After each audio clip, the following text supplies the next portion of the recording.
So a senior UK minister just put a timeline on the economic pain we're all facing. And, well, the number is probably a lot bigger than you're thinking. Today, we're going to break down exactly what this warning means for your wallet, for your job, and just for your day-to-day life. Okay, let's get right to it. The government is preparing us for at least 8 months of tough economic times. But here's the real kicker, and it's a big one. That 8-month clock, it doesn't even start ticking until after the conflict in the Middle East is over. So, what on earth could cause that kind of long-lasting fallout?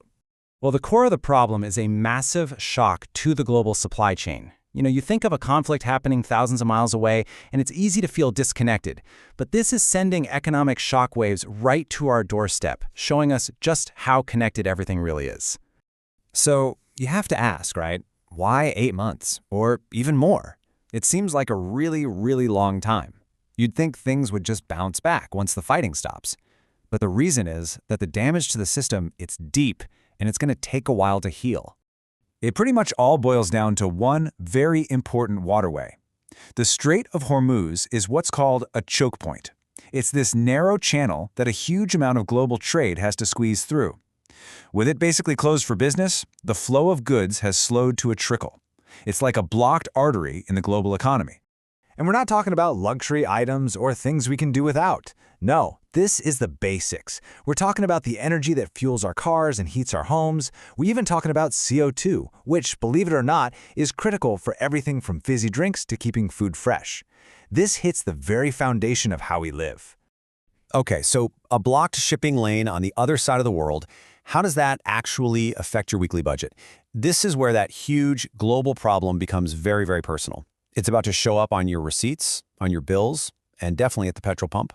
And look, this isn't just me speculating. The government is being incredibly direct about what's coming. As Darren Jones, the chief secretary to the prime minister, put it, people need to get ready for higher prices pretty much across the board. The cost of living crisis is about to get a whole lot worse. This timeline really shows how it's all going to unfold. The hit you're feeling when you fill up your car, that's happening right now. But the real squeeze on your groceries, that's set to get tighter over the next 3 to 6 months. Your summer barbecue is definitely going to be more expensive this year. This isn't just a one-off hit, it's a slow burn. And get this, here's a detail that really shows how far-reaching this thing is. That CO2 shortage we just talked about? Well, it directly threatens the supply of draft beer to pubs, and maybe just in time for the World Cup this summer. It's one of those small details that just highlights how tangled up all our supply chains are. So beyond the prices you're paying as an individual, this supply shock is casting a really long shadow over the entire UK economy. When energy costs spike like this and goods become scarce, it affects everything, from whether businesses expand to whether jobs are secure. And this is a global concern. The International Monetary Fund, they're basically the world's financial watchdog, has specifically singled out the UK. Their analysis is that because we rely so heavily on imported energy, Britain is going to be hit the hardest out of all the world's advanced economies. This chart shows you exactly what that looks like in plain numbers. The IMF has just slashed its growth forecast for the UK. They've cut it from an already kind of sluggish 1.3% all the way down to just 0.8%. That is a major slowdown, and it could absolutely put jobs at risk. So, with all these warning signs flashing, what's actually being done to get ready for this? Let's take a look at the official response. So, the government's response seems to be two-pronged. On one side, they're focused on the logistics, tracking stock levels, taking real steps like reopening a plant to get more CO2. But on the other side, they're trying to manage public fear, telling people, please don't panic buy fuel, because that could cause a whole new crisis all by itself.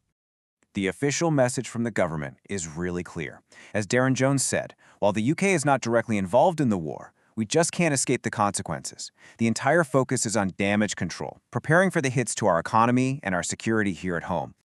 And this is where you really see the different schools of thought on how to handle it. The government is focused on trying to fix the supply problems from the top down. But then you have opposition parties saying, hey, let's give people immediate relief, calling for things like cutting fuel duty to help families right now. It's a real debate between fixing the system versus easing the immediate pain. So let's pull all this together because this is really the most crucial point. We need to reset our expectations. The end of the war, whenever that day comes, is not the finish line. For the UK economy and for all of us, it's actually the starting gun for a very long and probably very difficult recovery. Let's just look at this quote one more time because it is so important. That 8+ month clock starts ticking from the point of resolution. The ripple effects of all this, the price hikes, the shortages, the slowing economy, they're going to keep working their way through the system long after the news has moved on to something else. And that leaves us with a final, pretty sobering thought. The problems we already know about are serious enough, but in a global crisis this complex, you have to wonder, what other unforeseen consequences are still waiting for us just over the horizon?